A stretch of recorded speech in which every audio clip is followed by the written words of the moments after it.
Hello friends, today let us talk a little bit about the basics of myopia. Myopia is the most common refractive error in the eye, and when I say refractive error, I'm sure you all know that it is a condition in the eye where one has to wear glasses to see clearly.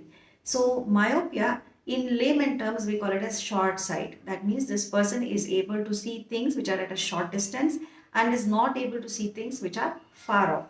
So the diagnosis of myopia is made pretty early in life when at home the parents feel that the child is not able to recognize them from a distance, or when this child is going very close to the television or sometimes very close to the books to identify things, especially if it is very high myopia.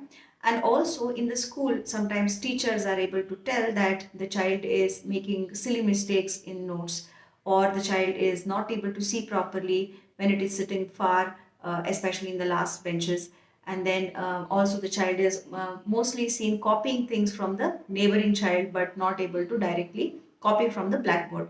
So it is very ideal that the diagnosis of myopia has to be done early in childhood, because the right spectacle correction can be given on time.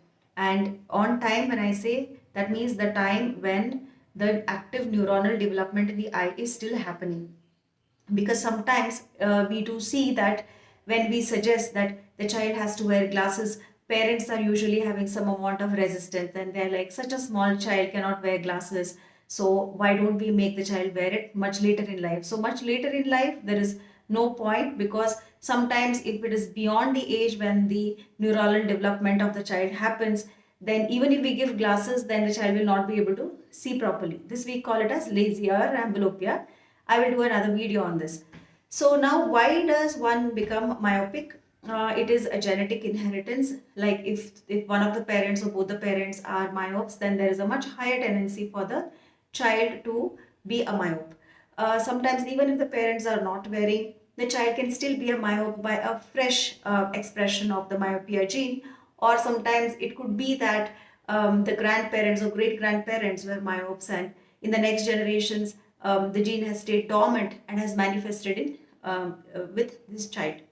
So once the diagnosis is made, so what is the treatment? The child has to wear glasses. We correct myopia with concave lenses, with spectacles which have concave lenses, and the child has to ideally wear the glasses all the time, not just while sitting in the classroom or not just while studying. The child has to wear it all the time. As the child grows older, the power keeps changing, in fact increasing, and that is when we have to keep upgrading the glasses, just like how you would be very thrilled to bring new clothes as the child is growing older and bigger and taller, and the shoe size keeps changing. So same way the eye power keeps increasing, and then accordingly the glasses have to be changed and worn. Also, annual eye examination should be accompanied by a proper retinal examination by a doctor, and it's just not sufficient that you take your child to an optical shop and just get the glasses changed. So then one common question asked by most parents is there anything that we can do to stop the power from increasing?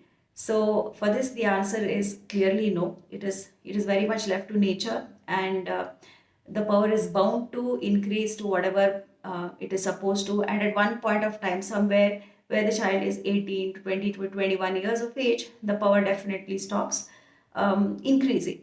However, there are a couple of things which have been advised, like keeping optimum levels of vitamin D in your child's body. So, because this has got a bearing on how frequently the power keeps changing.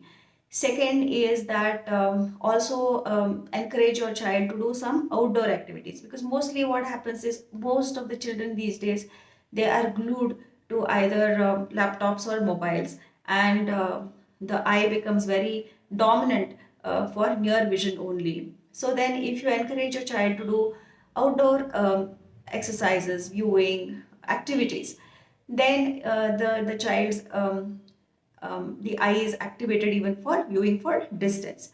So then earlier we do give spectacles is the only stay of treatment in young age, and as the child grows, if he or she is capable of looking after contact lenses, then we do give contact lenses which are resin material, which can be put on the surface of the cornea and then removed with proper care.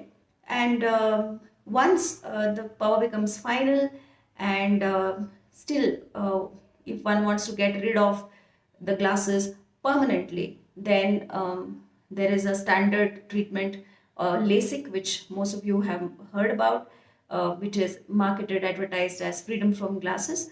Of course, there are a lot of variations of LASIK, and there are a lot of advancements which has happened in the last decade. I'm not going into that, but yes, so temporary ways of correcting myopia are glasses or contact lenses, and permanent method is, let us take it as LASIK for now.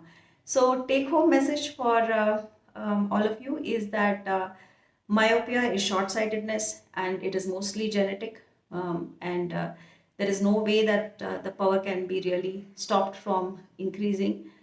Just make sure that the child wears glasses and also maintains a healthy nutrition and healthy lifestyle.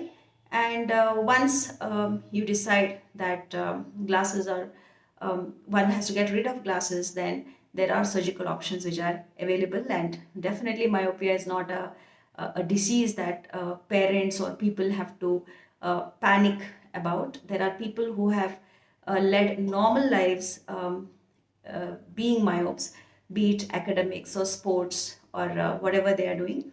So then it is something that one can really live with. And if you are a myope, if somebody you know is a myope, or if you're having any doubts, queries about you are doing the right thing or not, and you want to take my suggestion for whether your eye is suitable for a laser correction like LASIK, please reach out to me, and I will be able to help you better.